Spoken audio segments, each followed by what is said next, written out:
Assalamualaikum warahmatullahi wabarakatuh. Kami dari kelompok 2 Praktikan Analisa Farmasi Kuantitatif yang beranggotakan Anissa Nurhaliza, Anissa Irba, Ardia Nur Aziza, Hilna Amelia Putri, Muhammad Rafi Hasan, dan Putri Nurul Aina.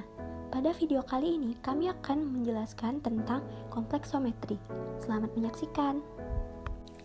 Titrasi kompleksometri atau kelatometri adalah suatu jenis titrasi di mana reaksi antara bahan yang dianalisis dan titrat akan membentuk suatu kompleks senyawa. Kompleks senyawa ini disebut kelat dan terjadi akibat titran dan titrat yang saling mengkompleks.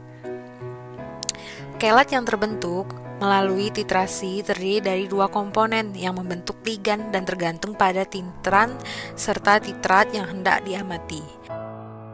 Prinsip kerja titrasi kompleksometri adalah suatu analisis volumetri berdasarkan reaksi pembentukan senyawa kompleks antara ion logam dengan ion pembentuk kompleks atau ligan.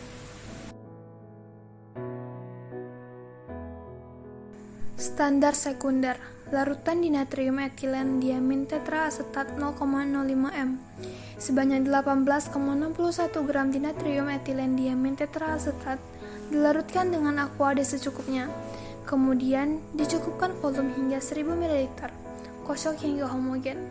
Standar primer larutan magnesium sulfat hidrat sebanyak 12,398 gram magnesium sulfat hidrat dilarutkan dengan aquades. Selanjutnya dicukupkan volume hingga 1000 ml, kocok hingga homogen. Pembuatan indikator.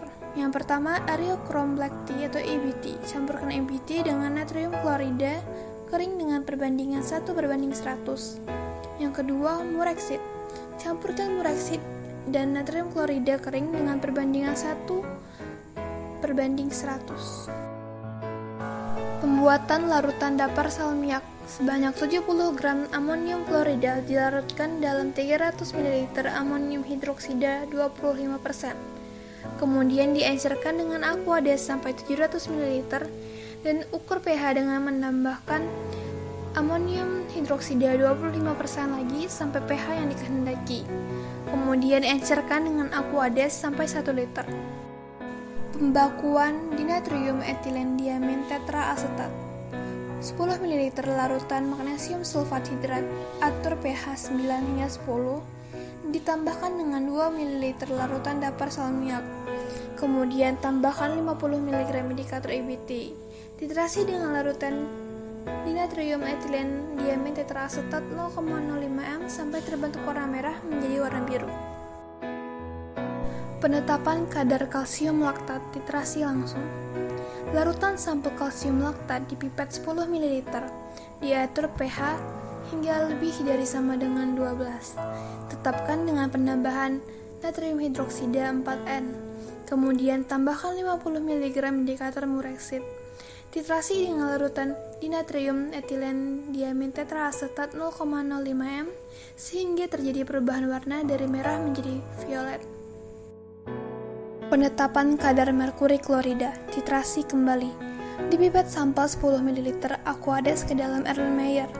Diatur pH 9 hingga 10, kemudian tambahkan 2 ml buffer salmiak, ditambah 50 mg indikator EBT. Tambahkan ETA 0,05 m sampai terjadi warna biru. Catat volume, kemudian tambahkan ETA 0,05 m sebanyak 10 ml lagi. Kelebihan ETA dititrasi dengan larutan baku magnesium sulfat hidrat. Reaksi kompleksometri. Pertama, reaksi kalsium laktat, di mana Ca2+ akan ditambahkan dengan morekside yang berwarna biru ungu akan menghasilkan Ca morekside yang berwarna merah. Lalu, Ca morekside ditambah dengan ETA atau etilen diamin tetraacetic acid yang akan menghasilkan Ca eta ditambah morekside berwarna violet. Kedua, reaksi merkuri klorida. Pertama-tama, Hg2+ ditambah dengan indikator EBT atau areokrom black tea yang akan menghasilkan Hg-EBT yang berwarna merah anggur. HGBT lalu ditambahkan dengan eta etilen diamin tetraacetic acid yang akan menghasilkan Hg eta ditambah EBT yang berwarna biru. Kelebihan dan kekurangan titrasi kompleksometri. Yang pertama adalah kelebihan, diantaranya eta stabil, mudah larut, menunjukkan komposisi kimiawi yang tertentu, selektivitas kompleks dapat diatur dengan pengendalian pH, logam dapat dititrasi pada pH 1-4, dan titik ekivalen mudah tercapai dalam titrasi dan dapat digunakan untuk penentuan beberapa logam pada operasi skala semi-mikro. Sementara kekurangannya adalah kurang baik untuk ion Ca2+ dengan eta dan titik ekivalen kadang terjadi terlalu cepat. Sekian penjelasan dari kelompok kami, semoga video ini bermanfaat untuk teman-teman semua. Sampai jumpa!